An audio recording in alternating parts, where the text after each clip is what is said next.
Are you looking to be more of a playmaker for your team like Otso or David Silva? Then watch the rest of this video because I'm going to tell you how to start being a playmaker for your team right away.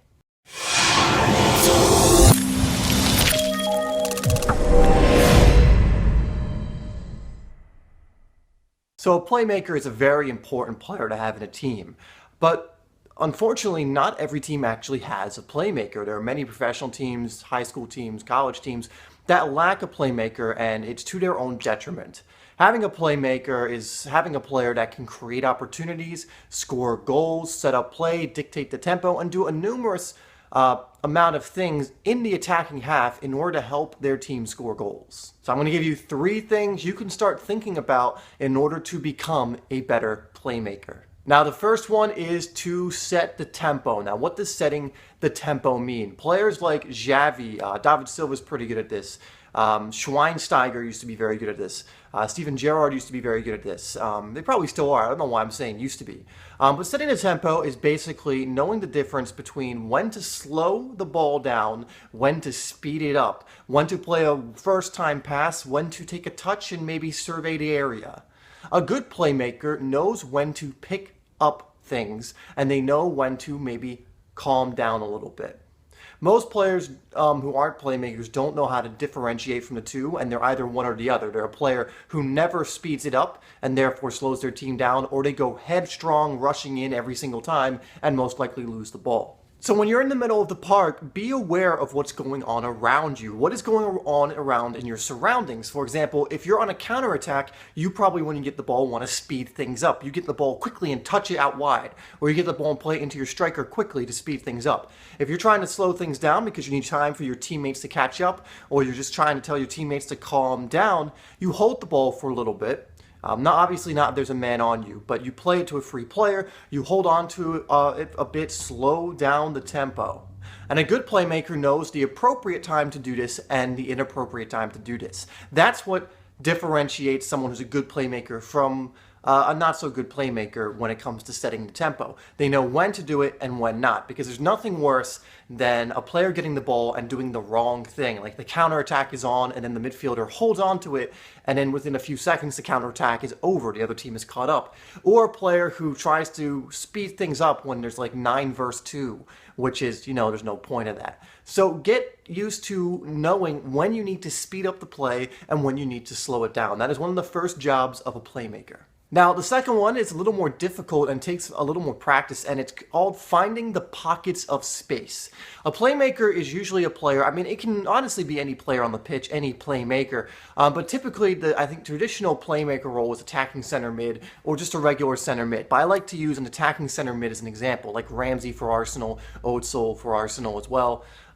Usually one of them has to go out wide to make way for the other. But what they do is they kind of drift along in front of the opposition's back line, looking for pockets of space, looking for that space that when one of their players comes towards them, they kind of drift into that space that's near the other person's 18-yard box, receive the ball, and turn in that pocket of space. Then they can set a player up for a pass and put them through in goal, or set up some other kind of play. So you have to get used to finding these pockets of space if you want to be a playmaker.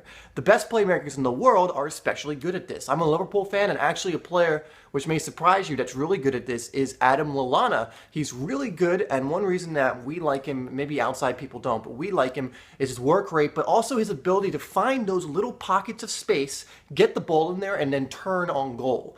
Philip Coutinho does it well as well. So try and find those little pockets of space, try and run into them at the right time. It's very important that you time it, because you want to be, as you've just gotten there, that's when you want the ball coming to you. So you kind of look for it, maybe check somewhere, run into the pocket of space really quickly, and then turn with the ball, and you can play one of your teammates in, or so on. So look for the pockets of space amongst the defense's defenders, and that's really going to help you when it comes to getting assists and possibly scoring some goals as well. Now, number 3 is another one that it might be a bit vague, but it's very important, and that's having variety. There are very few playmakers that are one-dimensional, because one of the great things about good playmakers is they're fairly unpredictable. I like to use Özil as a great example, because sometimes Özil will just pass a simple pass. Sometimes he'll do a disguise pass. I was watching Arsenal the other day. They won 2-0, I forget, against who. But I remember watching Ozil, paying attention to him pretty closely, and I always try and predict, where's someone going to pass, where's someone going to shoot, and all this. And actually, someone commented on a video that they do that to improve their soccer IQ. So there you go. There's another way to do that. But I was so sure he was going to pass it in one direction, and he faked me out. And I wasn't even on the field. I was just watching it. And he cut the ball back to a player on the other side, which fooled everybody. Everyone had to turn. But it was too late by that point because that player had already beaten his man and passed the ball into space. And that's what you have to get used to doing. Now, you don't want to be... When people hear the word unpredictable, they think they have to do it all the time. No, that's not what makes you unpredictable. If you do the thing that's unpredictable every single time, you start to become predictable. It's a bit of a paradox there. But you want to make sure you're doing things unpredictably. So that means doing the unexpected. I mean...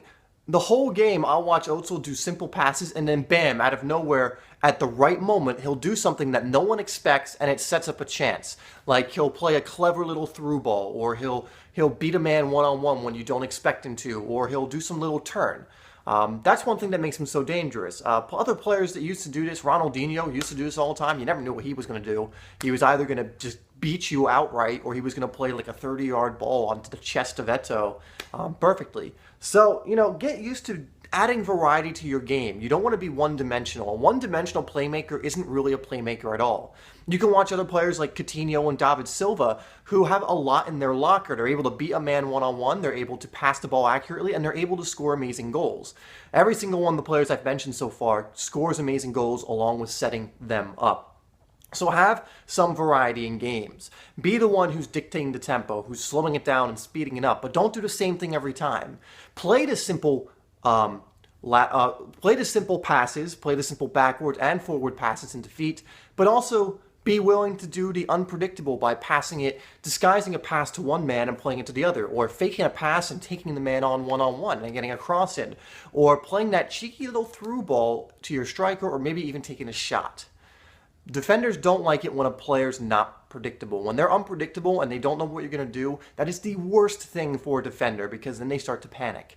So that's what you want to become like. Add variety to your game, make yourself unpredictable, and start doing a bunch of things like that. So let's recap really quick. In order to become a good playmaker, you need to dictate the tempo. Know when to speed the play up, know when to slow it down. All right? What was the second one? I've already forgotten. Oh yeah, finding pockets of space. Try and find pockets of space along the back line so you can turn or lay it off for one of your teammates. This is one of the most important things with being a playmaker.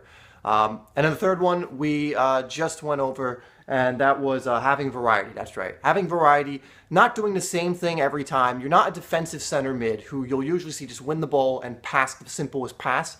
No, you gotta sometimes take a risk. You gotta sometimes mix it up a little bit to give yourself that unpredictable factor to your game. All right, guys. So use these 3 tips to make yourself a better playmaker. You incorporate all of these into your game, and you'll start to see that you are doing much better as a playmaker in matches. And if you're new to Simply Soccer, make sure you hit that subscribe button. We release 3 to 4 videos every single week that are designed to help you improve as a soccer player, and I would love for you to join our community here. Alright guys, so I hope you got something out of this. Be sure to give it a thumbs up. Also share this to your teammates, your friends, your dog. It doesn't really matter. Just spread the word. Share it on Facebook and Twitter. Let's get these videos out there and get much more people into this community. And I'll see you on the next video.